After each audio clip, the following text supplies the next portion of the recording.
Salut à toutes et à tous, bienvenue sur ma chaîne Ciné Série Galaxy, ça me fait plaisir de vous retrouver aujourd'hui pour une nouvelle critique de série. Elle sera courte, elle est sans aucun spoilers, je ne vais pas vous dévoiler l'intrigue, je vous dirai à quoi ça ressemble. Il s'agit de Truth Seekers, la nouvelle série Amazon Prime Video créée par entre autres Simon Pegg et Nick Frost, produite par Simon Pegg et Nick Frost et scénarisée par le fameux duo britannique acolyte de Edgar Wright qu'on a pu voir notamment dans Shaun of the Dead, Hot Fuzz, le dernier pub avant la fin du monde, ce qu'on appelle la trilogie Cornetto. Pour Simon Pegg, on a pu le voir bien évidemment dans d'autres films comme la saga Star Trek par J.J. Abrams ou Les Missions Impossibles à partir de 3 avec J.J. Abrams, enfin de J.J. Abrams, et plus récemment dans les Star Wars, la nouvelle trilogie où on le voit pas vraiment lui, mais il joue dans les films. Pour ce qui est de Nick Frost, en dehors de la trilogie Cornetto sous la direction d'Edgar Wright, il a joué récemment dans un film que je vous conseille, Une famille sur le ring, la vraie vie de Savannah Knight, je crois, ou Saraya, bref, une catcheuse, je crois que c'est de la famille Knight, famille britannique, dont la fille est une catcheuse célèbre. Et lui, il fait le père de famille, entraîneur de catch. Un très bon film qui est malheureusement sorti uniquement en DVD, mais qui était prévu à la base pour sortir au cinéma.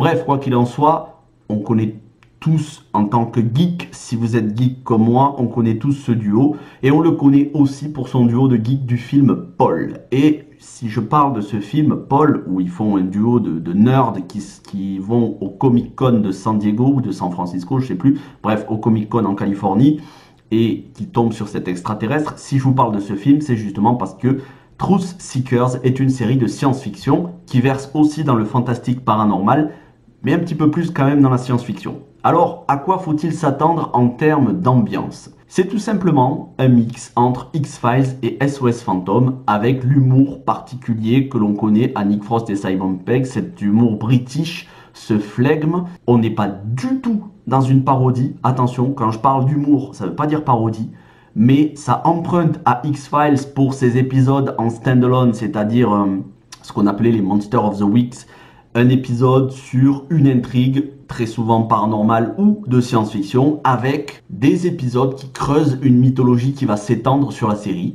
et SOS Fantôme justement pour l'aspect geek, spécialistes du paranormal qui chassent des fantômes, qui sont un petit peu farfelus, qui sont un peu décalés. Voilà à quoi ressemble la série. Alors parmi les épisodes standalone, je ne vais pas vous spoiler la série, mais je vais vous donner quelques idées de ce que à quoi vous pouvez vous attendre. On a des épisodes certes qui parlent de fantômes, on en a d'autres qui parlent de voyage dans le temps, je ne peux pas en dire plus, et on a des épisodes qui explorent les théories du complot, notamment parce que nos personnages principaux travaillent dans une société qui installe Internet et le Wi-Fi sur tout le territoire britannique.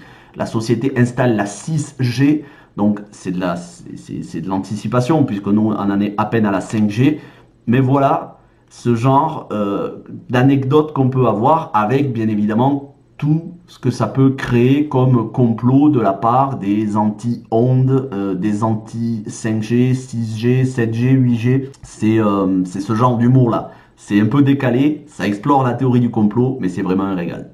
On a des personnages savoureux, bon bien évidemment Simon Pegg et Nick Frost, mais pas seulement. On a les personnages notamment de Elton John. Elton c'est son prénom, John c'est son nom de famille, donc c'est pour vous dire un petit peu le genre d'humour. On a le personnage d'Astrid, mais je peux pas vous en dire plus sur ce personnage là sans spoiler. Et Malcolm McDowell, le grand Malcolm McDowell qui jouait dans Orange Mécanique de Stanley Kubrick, qui a joué dans Caligula, qui a joué dans notamment les 2 Halloween de Rob Zombie, les remakes, où il reprend le rôle qui était tenu par Donald Pleasence dans les films originaux. Bref, Malcolm McDowell qu'on ne présente plus, il est là dans le film, il joue le rôle du père de Nick Frost, son rôle est savoureux. Je ne peux pas vous en dire vraiment plus sur l'intrigue, si ce n'est que je me suis régalé. Encore une fois, on a quelques longueurs, ça démarre, on va dire, ça démarre fort, ensuite il y a des longueurs vers le milieu de la saison, et puis ça finit sur les chapeaux de roue en fin de saison. 8 épisodes d'une demi-heure, franchement c'est mangé en une soirée, c'est un délice pour les geeks, ça fait tantôt flipper, tantôt on se marre, mais ça reste quand même sérieux au niveau de l'intrigue, pas avec quelques scènes parfois violentes. Je pense qu'il y aura une saison 2 parce que la série a de très bonnes critiques et puis Amazon Prime, ça a l'air de cartonner sur Amazon Prime. Je ne peux que vous recommander cette série. Maintenant, vous savez à quoi vous attendre. Mais encore une fois, je le répète, ça n'est pas une parodie, c'est une série sérieuse. J'espère que vous avez apprécié cette courte vidéo. N'hésitez pas à me dire si vous avez vu la série, ce que vous en avez pensé. Je sais qu'il y en a certains qui me suivent sur Facebook qui ont vu la série en une soirée. N'hésitez pas à liker, vous abonner, partager. On se retrouve demain pour la vidéo des 1 an de la série. 1 an, 12 novembre 2019, 12 novembre 2020. Et j'ai une surprise à vous annoncer dans cette vidéo, je ne peux pas en dire plus. Sur ce, je vous souhaite une bonne journée, une bonne soirée, un bon appétit. Ciao tout le monde.